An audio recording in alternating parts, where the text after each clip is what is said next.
Hello again, and welcome to Broadcasting Scotland. It's Sunday the 5th of March. I'm Andrew Wilson, and this is the Full Scottish. This afternoon, I have the latest daily update from Ukraine on day 375 of the illegal Russian war of aggression and imperial ambition. Then I'll introduce our two guests for this afternoon, and then together we will bring you the headlines from the past week, from Scotland and around the world. The Ukrainian military has said that Russian troops were trying, but failing, to surround Bakhmut. Defenders say they have repelled numerous attacks in and around the besieged city in eastern Ukraine, according to the Armed Forces General Staff. A woman was killed and two men were badly injured by shelling while trying to cross a makeshift bridge out of Bakhmut yesterday, according to the Ukrainian troops who were helping them. Russian artillery is reported to be pounding the last routes out of Bakhmut, aiming to block Ukrainian forces' access in and out, and to complete an encirclement of the city. The UK Ministry of Defence said Ukrainian resupply routes there were becoming increasingly limited. The death toll has risen to 11 from a Russian missile strike that hit a 5-storey apartment block in southern Ukraine on Thursday. Ukraine has ordered a mandatory evacuation of families and vulnerable residents from the frontline city of Kupiansk and from adjacent northeastern territories. The evacuation order was due to the unstable security situation caused by Russia's constant shelling of the town and its surroundings. Russian troops retreated from key cities in the northeastern Kharkiv region, including Kupiansk, which Ukraine recaptured last September. General Sir Richard Shirreff, NATO's former Deputy Supreme Allied Commander Europe, has urged up the speeding up of the supply of equipment and support to Ukraine to give the Ukrainians the tools they need to do the job. Russia's Defense Minister Sergei Shoigu paid a rare visit to Moscow's forces in Ukraine. The President of the European Parliament, Roberta Metsola, has called for Ukraine to be allowed to begin EU membership negotiations this year, and that was during a visit to Ukraine yesterday. And the Russian Foreign Minister, Sergei Lavrov, has described the Russian invasion as a war which we are trying to stop and which was launched against us using the Ukrainian people. And this was met by laughter at an event in New Delhi. And Marjorie Taylor Greene, an influential far-right Republican in the American Congress, has called for the US to stop aid to Ukraine. Now, I'd like to welcome you to a very special gathering of the Clan McMillan on Broadcasting Scotland this afternoon. Joining us, no doubt, from their clan's heartlands in Lochaber and Knapdale are two of the most celebrated members of the Macmillans.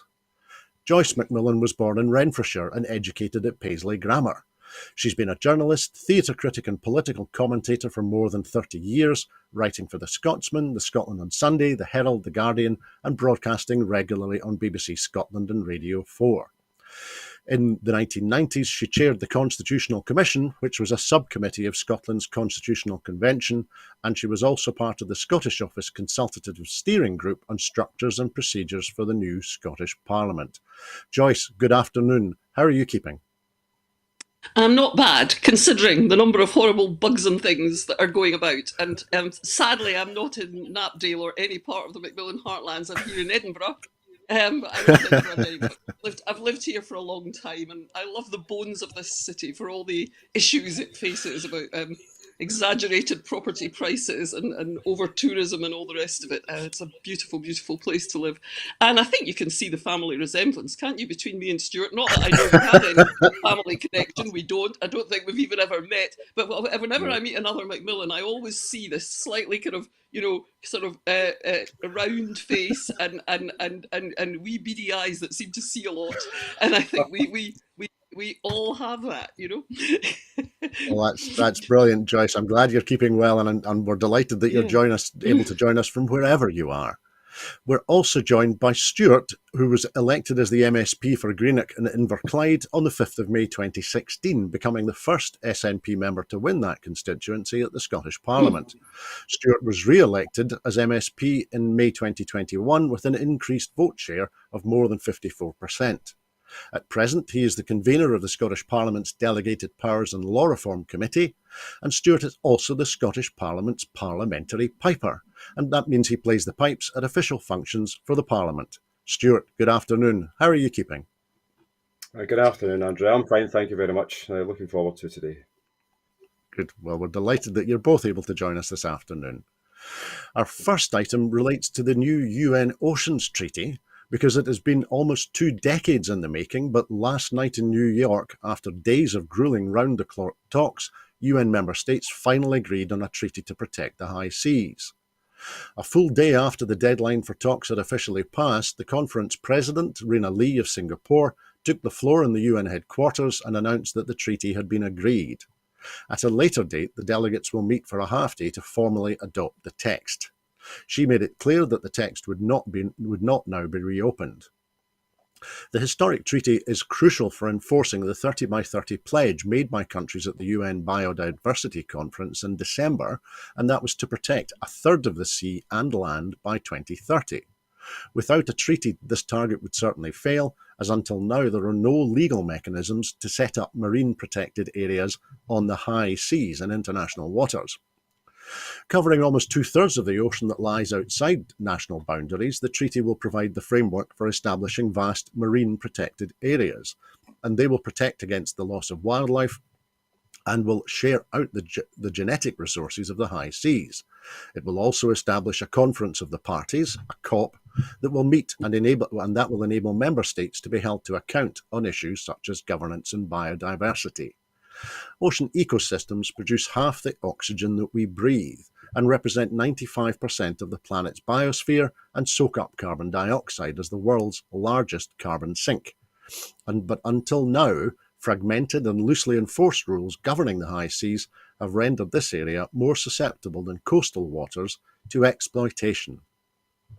So, Stuart, coming to you first of all, while I appreciate that the text has not yet been published, so we can't discuss in detail what this agreement, what this treaty says, in more broad terms, do you think is the conclusion of the discussions yesterday, is this an indication of what Greta Thunberg might call more talk and no action, or on the other hand, will this perhaps be an important foundation for further work to protect half the oxygen that we breathe?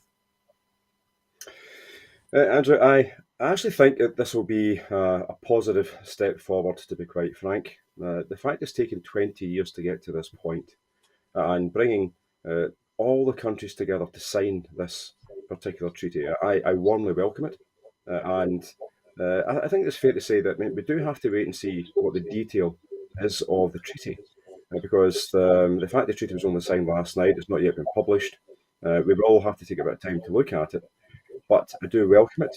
But one point I would, certainly one point that I'm really keen to try and establish regarding this treaty is the issue of the dismantling of vessels, of rigs, of platforms, and also what's going to happen to the decommissioning of nuclear submarines.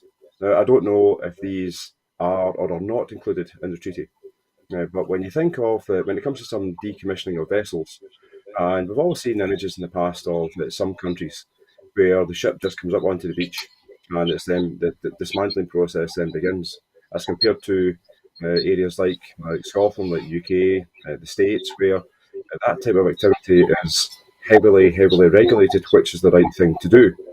I generally welcome it. I am pleased that this has happened, but we do have to really have a look at the detail of this treaty. Thanks, Stuart. And Joyce, thinking about this in a slightly wider context for a moment, in Scotland, do we take water, be it in the ocean or on land, do we take water too much for granted, given, of course, that we're lucky enough to live in a place where it falls out of the sky, usually every 15 minutes?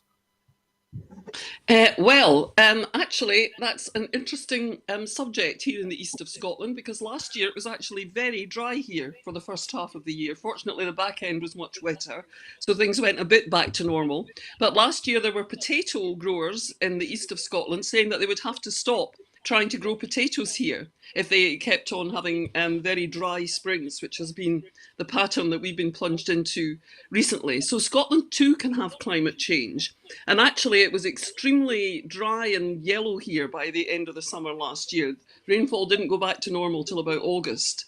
And so, you know, we needn't feel complacent, I don't think, about our weather. And when people make jokes now about Scotland's rainy weather, and it certainly was very rainy in the west of Scotland last year, you know, I just think we ought to bear in mind that we can have climate change too, and you know the effects of it can be very unpredictable and absolutely devastating. And once again this year we've just had a very dry January and a very dry February, not emergency dry, but well below the historic average rainfall.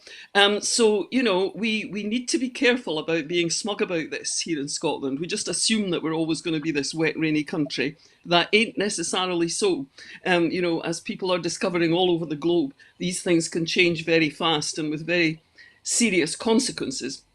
So that's the first thing. The second thing about the marine treaty, I think Scotland actually at one point, not that many years ago, had a kind of award-winning or groundbreaking marine protected areas piece of legislation, which a lot of people were very, very proud of and still are. So we do have a record in that area, which is positive in terms of the legislation that's in place. But in terms of the actual implementation of that legislation, I think it's really fallen very short. I mean, the whole public sector in the UK is struggling to regulate anything properly at the moment, not because of a lack of laws, although if the UK government has its way, we'll also be suffering fairly soon from a serious lack of laws in a lot of areas that were covered by European legislation, but not just because of that, but because we simply can't afford to implement any of the things that we want to do all that well. We haven't got big independent inspectorates that are well enough paid to be completely independent. You know, we just don't have the resources to do all of that. And then on top of that in Scotland, there's the extremely controversial issue, which Stuart may not be able to say so much about, which is this issue of fish farming, which of course is very important as a kind of economic strategy for the Scottish Government and for some Scottish communities, but on the other hand is tremendously controversial and, you know, damaging, if you believe what environmental groups think about it, to the coastline. And, you know, you can see certainly from the nature of some of these great big fish farms along the west coast that they really cannot be doing much good to the other marine life there. So all in all, we're in a very interesting position. We have a huge long coastline. We have some world-beating legislation in this area. But like everyone else, we're really struggling to implement and enforce it. And then there are questions about how much we want to enforce it when marine protection legislation really comes directly into conflict with some people's economic interests. And that's not just the companies that want to have these big marine enterprises, whether it's, you know, destructive forms of fishing or things like fish farms, but also the people who in the short term feel they might get some economic benefit out of it. So it's a terribly difficult area to enforce. And the idea of trying to enforce this legislation in marine areas that don't belong to anyone, you know, internationally. I mean, the UN is notoriously weak in enforcement because it can only enforce where its member countries agree to enforce and send, you know, the appropriate troops and personnel. So it's going to be a very interesting thing to have in place. If Greta Thunberg says it's all talk, talk, talk, she'd probably be about 99% right, as she usually is. But nonetheless, I'm a great supporter of the UN process because it's all we've got. You know, we need to talk about these issues internationally. We need to take them seriously. So, you know, I'm 100% behind the poor UN bureaucrats who try to push these processes forward, because what else do we have? You know, and in that sense, it's quite moving to see treaties like this finally be agreed, even if the implementation is going to be tremendously difficult, I would say. Thanks, Joyce. Yes, indeed, a step forward, but there's a lot more work to do. Let's move on to our next item now, because as Rishi Sunak threatens to introduce new anti-refugee laws this week, trades unions have accused the government of being complicit in asylum seeker hotel attacks. According to the Daily Express, yes, I pulled on my wellies on an NBC suit and looked at their website so you don't have to. Rishi Sunak is set to pass legislation that will permit the mass detention of thousands of asylum seekers who travel to the UK in small boats. The Prime Minister and his Home Secretary, Suella Braverman, will announce next week plans to make all asylum claims from those who come to the UK on a small boat inadmissible. Migrants will be barred from claiming asylum while in the UK, and once removed, they will be permanently banned from returning. It's reported that Braverman is keen to remove, as soon as reasonably practicable, anyone who has come to the UK on a small boat and to move them to Rwanda or another safe third country.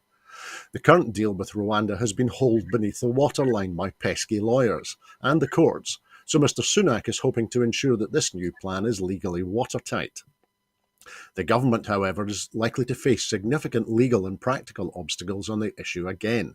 There are concerns that it will be in breach of the European Convention on Human Rights, and ministers are currently looking at disused military sites, according to reports.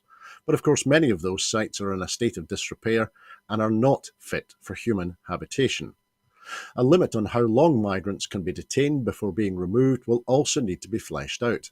Officials are said to be looking at holding people for up to 28 days under the plans. Ministers are also said to have been weighing up plans to bar migrants from resorting to judicial reviews in order to stay in the UK. So firstly, Joyce, coming to you, do you think that the reintroduction of detention camps in military bases on the British mainland, will that play well with readers of the Daily Express? Yes, I shouldn't smile about this at all. It's incredibly, just took me a bit by surprise there by using the phrase concentration camps, but sadly it's not as inappropriate as it should be. Yes, I mean, it will probably, I suppose it will play well with what's left of the readership of the Daily Express. I don't know. I don't know anyone who reads the Daily Express and takes it seriously, and I guess they know their audience and they're playing to it. But oh dear, it seems to me like a tune that even in terms of right-wing politics is becoming a pretty old and worn one. I don't know why.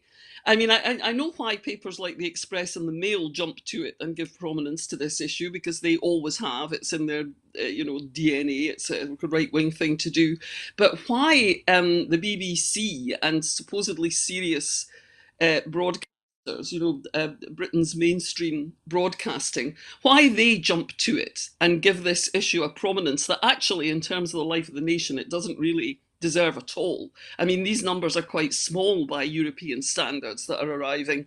A country as wealthy as Britain should be able to cope, process their applications properly in terms of international law and human rights agreements, and deal with it, but we can't, we don't. I just don't know why. I think it's because for so long it's been a useful distraction of a political issue for a lot of pretty poor right-wing governments fundamentally.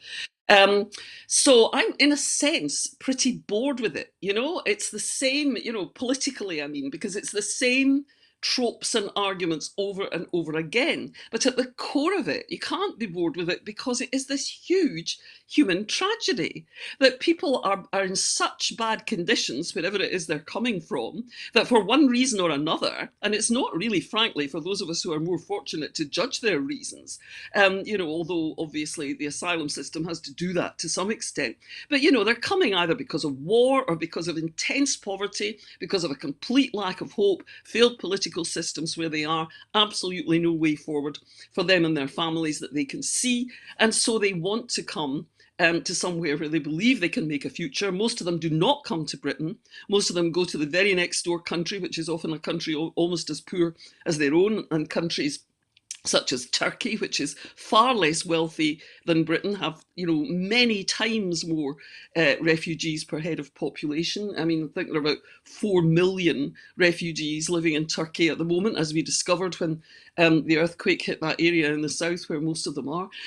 So I mean, it's a horrible humanitarian crisis, and our systems for dealing with it are frankly indispensable and have been for years. I have to say, I mean, they're indefensible, and have been since before the present string of Tory governments came to power in 2010. They were pretty bad even in the 2000s. You know, the places where people were being held were unacceptable, the procedures were unacceptable, and the attitudes of the officers dealing with them were in many cases quasi-criminal. You know, there was all kinds of exploitation and sheer outright cruelty. So, you know, it just won't do for a modern civilized country. And the way to take the temperature of this debate down would be for there to be really serious coverage of what a small problem this is compared with what countries like Italy, Germany, France even have dealt with, never mind those countries which are in war zones and are having to deal with much larger numbers of refugees. We need to put all that in context. We need to stop this bleat of British self-pity about people arriving here as if, you know, this was a particularly desirable destination and we had a particularly high number of asylum seekers. And we need to put the systems in place. And let's go back to the same problem again. You know, if you have constant austerity in public spending and you starve all the institutions of the state of the sort of resources that they need to really function well, all you do is back up problems further down the line. And that's what Tory governments have been dealing with for years now. The fact that the asylum system is under-resourced and just doesn't work well enough. It leaves people in limbo for years. It's cruel, it's inhumane, and it's unacceptable. And the only way they're going to get this latest round of inhumane and unacceptable legislation through, I think, is by derogating from the European Convention on Human Rights or from some of the UN declarations on refugees. And for the UK to do that after the role that our lawyers and our officials played in the period after the Second World War in setting up those systems would be shocking and completely self-destructive. I mean, I don't know what the Tories think they're doing at this stage of this game, but it's been going on for far too long, and it's evident to everyone but them that it's not working. Thank you, Joyce. That's some great perspective. And also in this story, some of Britain's biggest unions have accused the government of being complicit in attacks on hotels housing asylum seekers and are urging their members to mobilise against far-right groups seemingly emboldened by the rhetoric of senior Tories. The first big intervention by trade unions on the increasingly politicised issue follows comments on Friday by the Tory party's Deputy Chairman Lee Anderson MP, who said he had sympathy with people protesting outside hotels, and he said that demonstrators were just normal family people. A wave of protests, many organised by far-right anti-immigrant groups, has targeted hotels recently, with a number culminating in violent clashes with police. One far-right group involved is Patriotic Alternative, founded in 2019 by Mark Collett. He's an admirer of Adolf Hitler, who once suggested that Mein Kampf is one of the 3 books that everyone should read. The group, which is one of the UK's fastest growing right-wing groups, delivered hundreds of leaflets attacking migrants in Merseyside days before a riot outside a hotel in Knowsley that was housing asylum seekers. Now the leaders of 13 main unions, including Unison, which is 1.3 million members, the GMB, which is 600,000, and the National Education Union, which is 450,000, have issued a joint statement saying, "We know whose side we are on when we see far-right mobs attacking refugees and politicians playing the mood music." So, Stuart, do you think is it the case that right-wing populist politicians like Anderson and Braverman are they complicit in the violent protest by fascists against asylum seekers and refugees? I think, first of all, come back to one of Joyce's points. Joyce used the phrase of it's a human. I mean, this is a human tragedy in terms of these individuals who are fleeing their country for whichever reason to go somewhere to try to build a life. Now, if you kind of look back in history, it's probably a fair bet that the UK has actually been complicit in some of the reasons as to why these individuals are wanting to leave and go somewhere else that's going to be safe. I mean, fundamentally, we all want to live a safe life. We all want to live, contribute, and enjoy our lives. So why should it be somewhat different for somebody who actually comes from the African continent or elsewhere? On the point regarding the politicians, I think it's fair to say that Lee Anderson seems to thrive on controversy, comments that he has made in the past. So I think all of us in this programme today would absolutely have no truck whatsoever with Mr. Anderson and his ilk. I know that certainly in my constituency, a hotel has been taken over for a year by the Home Office, and there are refugees in that hotel. I also know that my community has certainly helped the people who are there and continue to help and assist the people who are there. And the individuals the refugees that I've actually met, they just want to get on with their lives. And I want them to get on with their lives.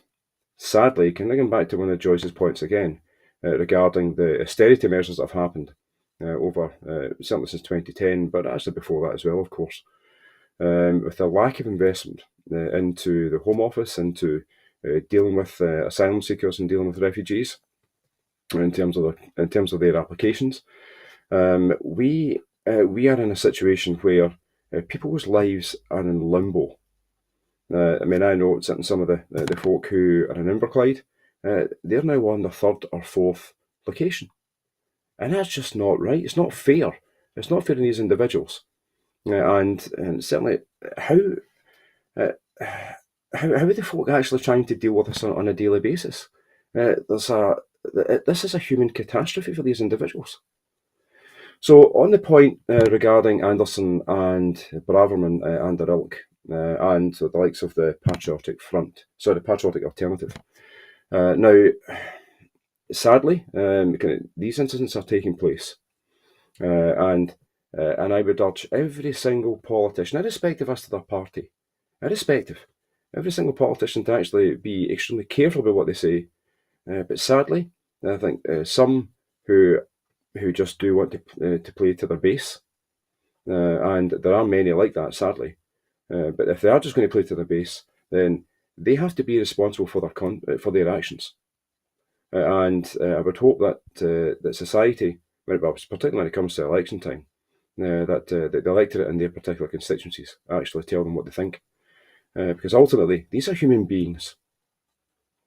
These are human beings who want to get on with their lives. And we should have the mechanisms in place to actually help them do that. As compared to whipping out a storm to ensure that the right-wing zealots actually go to hotels and threaten the lives of innocent people. Thanks, Stuart. That's some timely and calm and sensible and pragmatic observations and advice. Thank you. We'll move on now, because when Matt Hancock entrusted more than 100,000 of his personal WhatsApp messages to Isabel Oakeshott, he hoped the political journalist would help him write a book to rehabilitate his reputation as a pro-lockdown health secretary during the pandemic. Instead, Oakeshott has leaked the entire archive to the Daily Telegraph, which is planning days of critical anti-lockdown stories about Hancock's role in the pandemic. Setting aside the merits of the news stories being underpinned by the trove of messages, Tory MPs and political journalists have expressed some astonishment that Hancock entrusted millions of his private words to Oakeshott, of all people. A journalist who has long made clear her disdain for lockdown policies, she's been accused of having a poor track record when it comes to source protection, and is of course in a relationship with Richard Tice, the leader of the anti-lockdown Reform Party, which is a rebranded version of Nigel Farage's Brexit Party, and which hopes to take votes off the Tories at the next election. Notoriously, Oakeshott disclosed Vicky Price's role in her husband's speeding ticket, and Ms Price went to jail. She leaked Aaron Banks' emails to the Sunday Times, and her lurid tale of David Cameron and a pig's head is completely unsubstantiated. As Robert Colville, the director of the right-wing Centre for Policy Studies think tank and also the co-author of the 2019 Tory manifesto, said, the main lesson I've learned from this is not to hire someone who absolutely hates your signature policy as your ghostwriter. And one political journalist said, the man, meaning Hancock, needs his head testing to have gone anywhere near Oakeshott with a flaming trebuchet, let alone a barge pole. So, Stuart, coming to you first, is Matt Hancock incredibly naive, or just, to quote David Allen Green, the lawyer, daft? I would say it's probably more than daft, to be quite frank. Isabel Oakeshott, as you've indicated, she has a track record in not keeping confidential information. And I mean, this is it's a gift that keeps on giving, sadly. But the other thing about this too is the fact that he was prepared to obviously engage with Isabel Oakeshott to do the ghostwriting for his book. But this all started whilst COVID was still very much with us. So surely, as the health secretary for the UK government, surely in that role, which should have been crucial and uppermost in Matt Hancock's mind and activities on a day-to-day basis, why was he considering at this point about after COVID was done or over that he would have considered, I would imagine? Why was he thinking about writing a book as compared to actually the day-to-day about trying to save people's lives? The guy's just an absolute. The guy's just. I was going to say something else there, and I had to remember it's a Sunday. The guy really is. He's more than daft. He's just a ridiculous idiot, to be quite frank. And I think the fact that he's also tried to paint himself since the worst of COVID, and also tried to get some pity when he was on I'm a Celebrity in the run up to Christmas time. He obviously did pretty well in the show. However, I think it was more about folk actually wanting him to go and do more trials as compared to people supporting him. But I just think the guy is not fit to be a parliamentarian of any shape or form. And I certainly hope that his so-called career in the media comes crashing down as well, because he's not fit for that either. Thanks, Stuart. And also in Tory pandemic news this week, the news that Sue Gray, the second permanent secretary in the Cabinet Office and head of the Partygate inquiry, has resigned from the civil service, and she'll be taking up a new role as Labour's Chief of Staff. And that news has not been taken well in all quarters. Tory MPs descended on Gray, questioning her supposed impartiality. So much for an impartial civil service, Jacob Rees-Mogg tweeted. The Gray report now looks like a left-wing stitch-up against a Tory Prime Minister. This seems to be a new attack for Tories to unite around. The civil servant who took down Boris Johnson was a secret die-hard communist. To put Gray's report into perspective, the Met Police conducted its own separate investigation and issued 126 fixed penalty notices to 83 people, including Boris Johnson and Rishi Sunak. 5 of Johnson's own aides resigned in response to the allegations. There is photographic evidence and many witness testimonies. Unless someone can put Gray at the scene of the crime, planting a cake and a bottle of fizz, it'll be hard to argue that she didn't simply follow the evidence. Sunak may choose to block the appointment, but would that be wise? Firstly, it'll bring Partygate back into public discussion, and of course Sunak somehow managed to escape the affair virtually unscathed, despite being fined by the police. The Tories, of course, also have a famously unimpeachable, squeaky clean reputation when it comes to bringing friends into high places, with current questions over the integrity of multiple public appointments, including the BBC chairman Richard Sharp and the former Test and Trace chief Dido Harding. So, Joyce, is this descent on Sue Gray justified at all? After all, I remember in 1997, Jonathan Powell left the Foreign Office and became Tony Blair's Chief of Staff while he was leader of the opposition. So is it justified, or is it an indication of the level of sheer desperation on the part of Boris Johnson? Well, I suppose you could argue that it's slightly bad timing in that just as a lot of the allegations against Boris Johnson were coming to a head with the publication of the Parliamentary Committee's report, this was announced. So it has kind of enabled the Tories or those Conservatives who are still supportive of Boris Johnson to deflect from the pretty devastating findings of that committee. Boris Johnson himself says that they exonerated him or they don't have any evidence. Everyone who's actually read the whole report, which I can't claim to have done, but I've read sections from it, everyone who's read the whole thing says that it's actually pretty devastating and that it makes it clear that he almost certainly misled Parliament on several occasions. And that his reputation on that score is pretty much in tatters. Although the problem with Boris Johnson is that he's been such a liar throughout his whole career that those who support him have clearly long since discounted his tendency to sort of fib and confabulate, or whatever word you want to attach to it, every time he stands up. I mean, it's not really forgotten on the pro-European side of British politics that he founded his entire career as a well-known journalist before he was in politics on simply writing false stories about EU legislation that would mislead the British people into thinking that it was an idiotic bureaucracy instead of a useful alliance for the prosperity and peace of Europe. So all in all, the whole situation about Boris Johnson and his legacy is a very upsetting one to anyone who wants to see a high level of integrity in politics.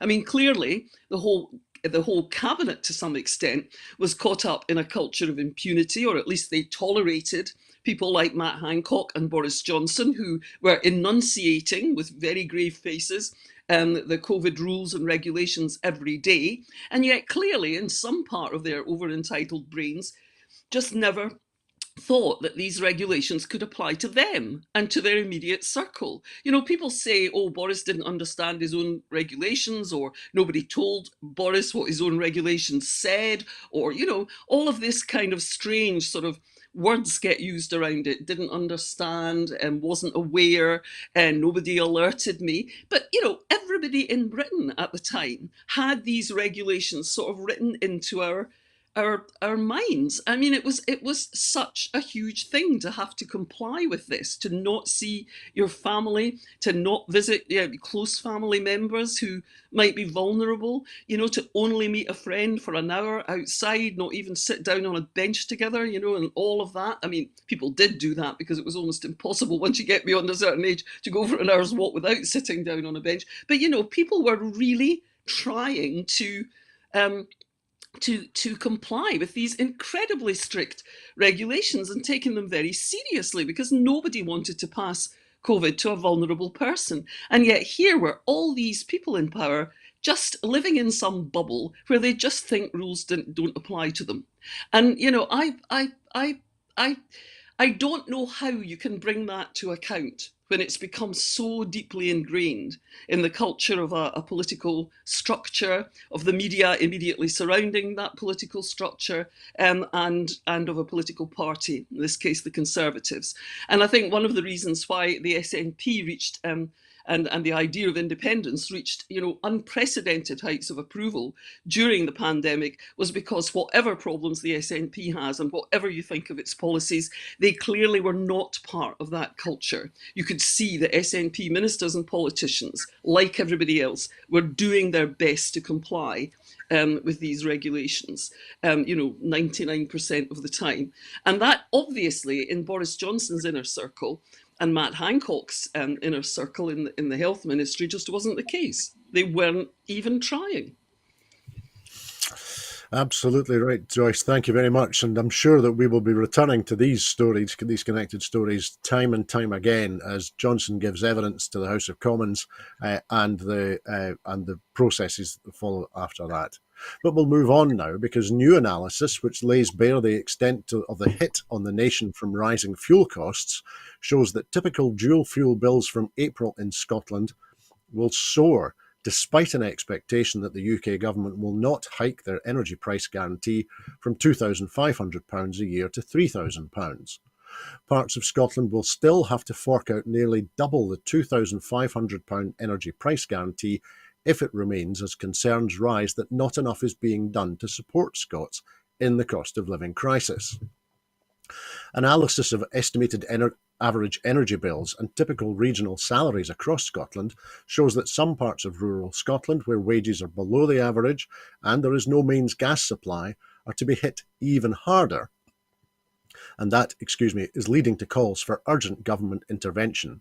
Fuel poverty is highest in remote and rural Scotland, where there are more all-electric, oil, liquefied petroleum gas or solid fuel heated homes.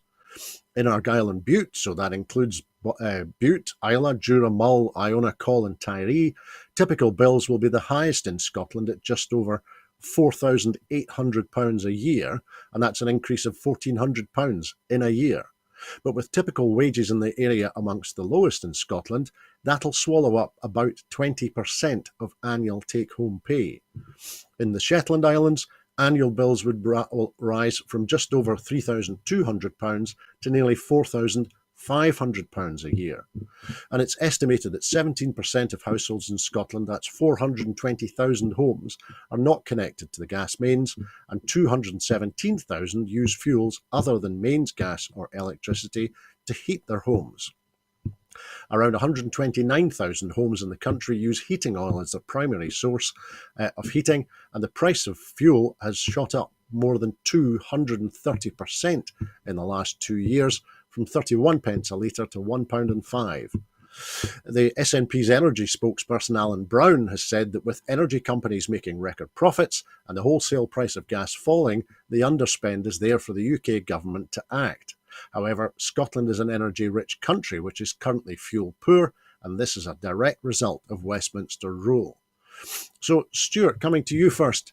So the Inner Hebrides, where there's more tidal energy than we know what to do with, and the Shetlands, where the wind always blows, are to have huge domestic energy bills.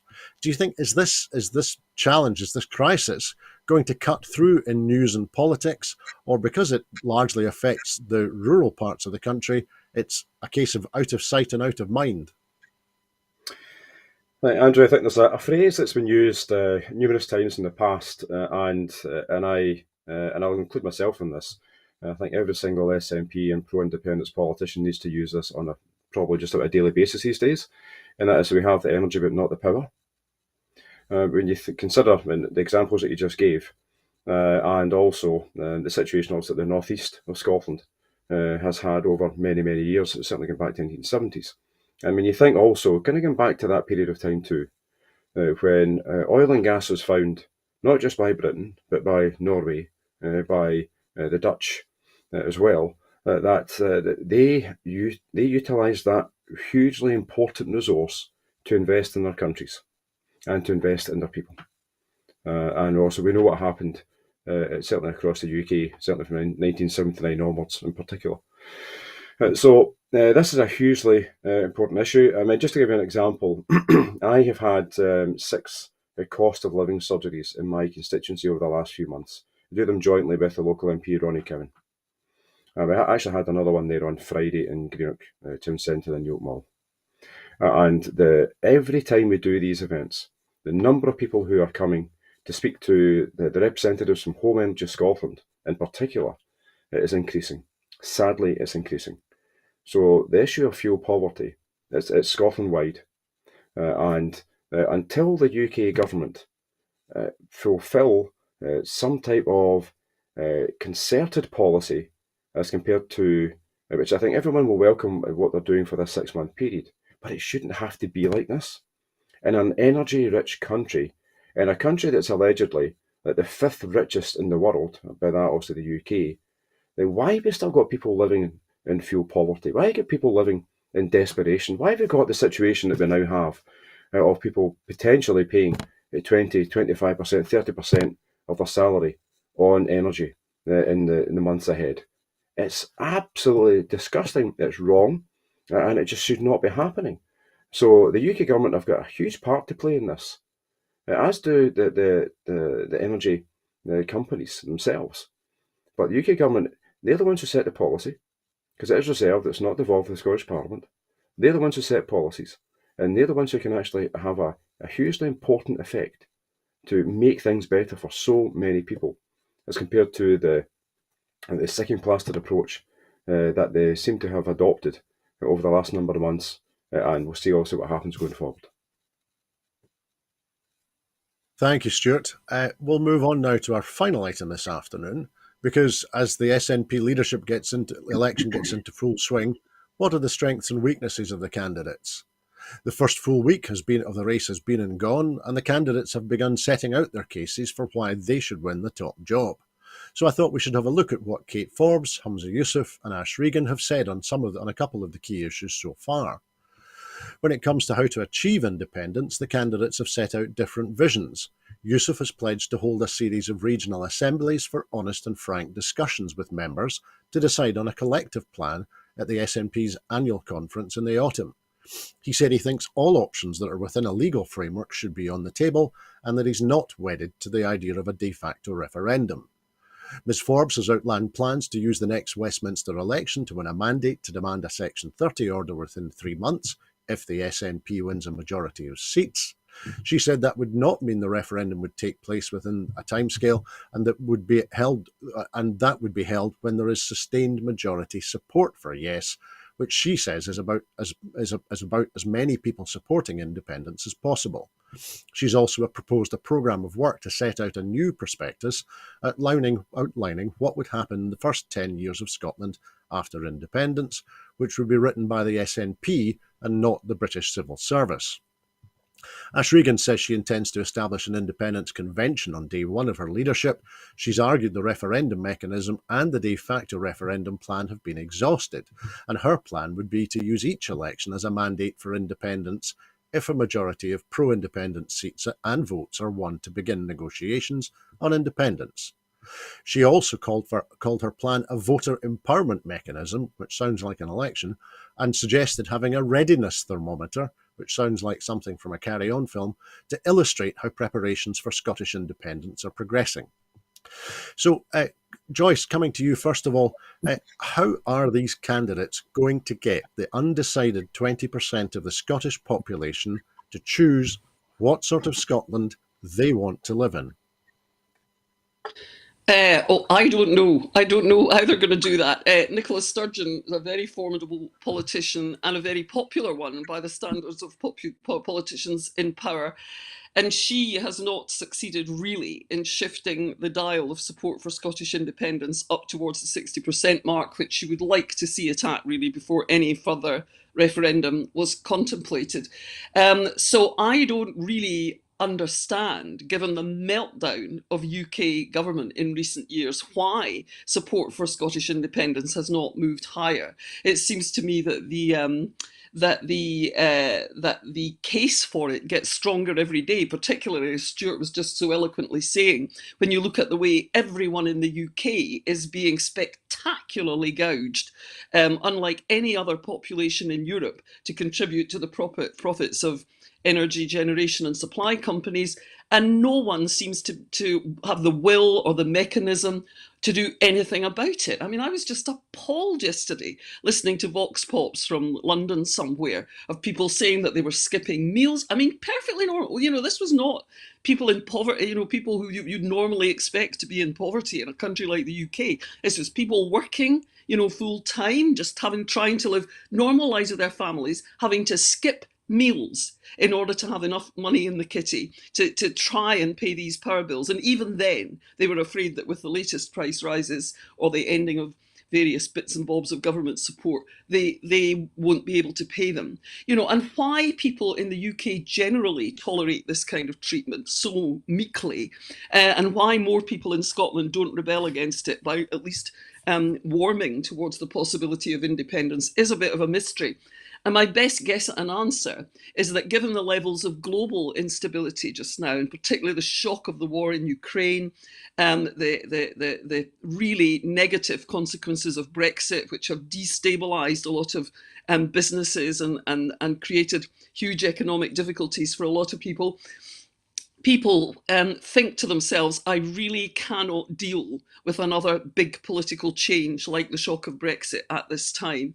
And I think that has, although Brexit has obviously made a lot of people move towards independence, it's also made some people more wary of it or less likely to shift from don't know to a pro-independence position. So how would these three candidates change that?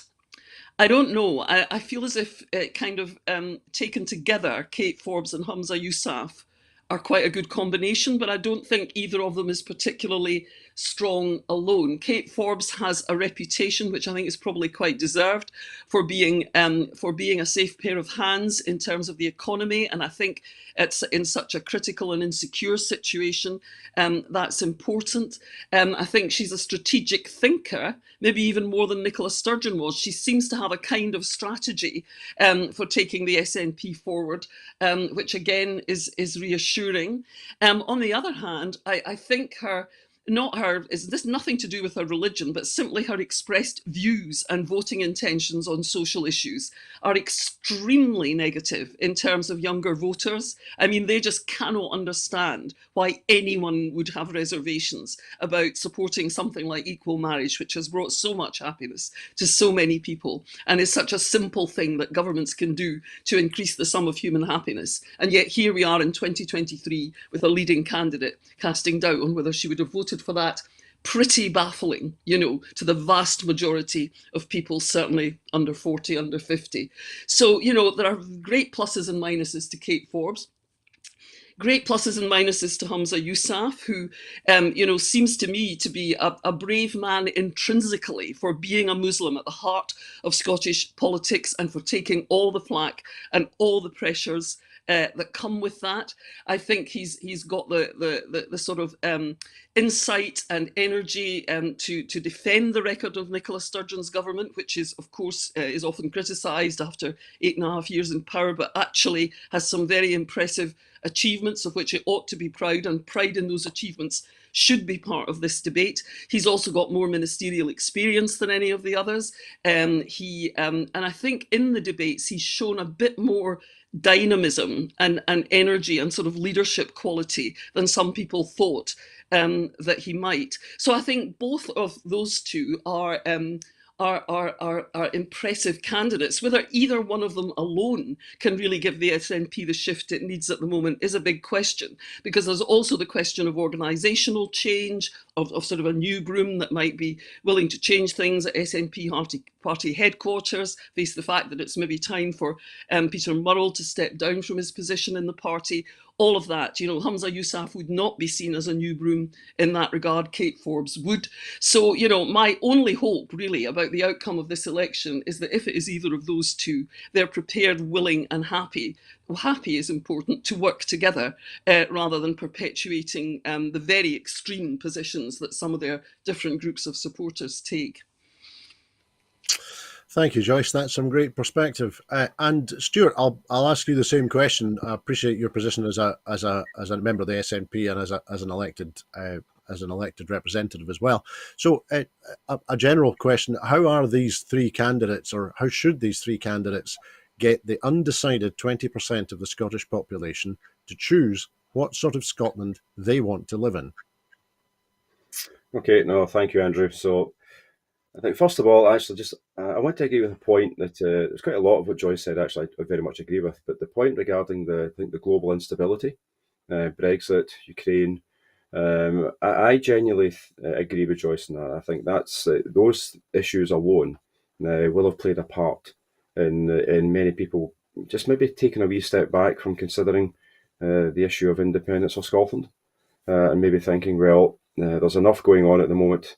Better the devil you know, as compared to actually potentially going for independence. So I think those events alone, in my opinion, are the core as to why we've not managed to really kind of get that 20% at a sustained level, to be honest.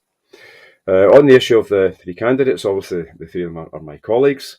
I'm the group convener and of the parliamentary group, and I have taken a decision that I will not be endorsing any of the candidates.